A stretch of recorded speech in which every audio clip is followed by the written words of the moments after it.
We're going to explain how to set fish as your default shell in the VS Code terminal on macOS and fix any path errors that might crop up. First, you need to ensure fish is installed.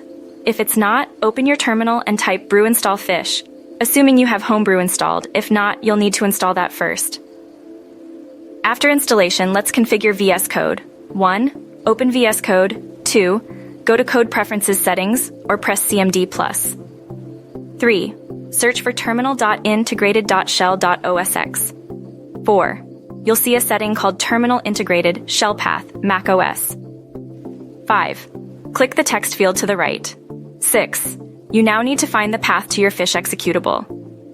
You can do this by typing which fish in your terminal. This will print the full path. 7. Copy that path. It will likely look something like /usr/local/bin/fish. 8. Paste that path into the Terminal Integrated Shell Path macOS setting in VS Code. 9. Restart VS Code. Now fish should be your default shell. However, you might encounter path errors. These occur because your environment variables might not be correctly set for fish. To fix this, 1.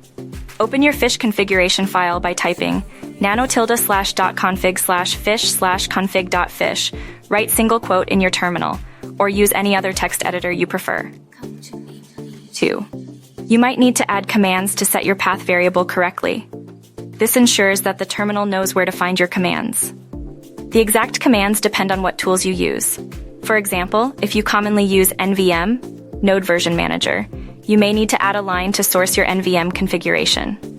A typical line could look like source_.nvm/nvm.she. 3. If you're unsure about the specific commands, search online for setting path in fish, along with any relevant tools, like NVM, Homebrew, etc., to find the correct instructions. 4. Save the write single quote config.fish write single quote file. 5. Restart your VS Code terminal. If you still have issues, double-check your path to ensure it's correct. Also, try restarting your computer. Sometimes this resolves persistent issues. Remember to replace example paths with the actual paths on your system. These steps will guide you to make fish your primary shell within VS Code, resolving any path-related problems that occur during the process.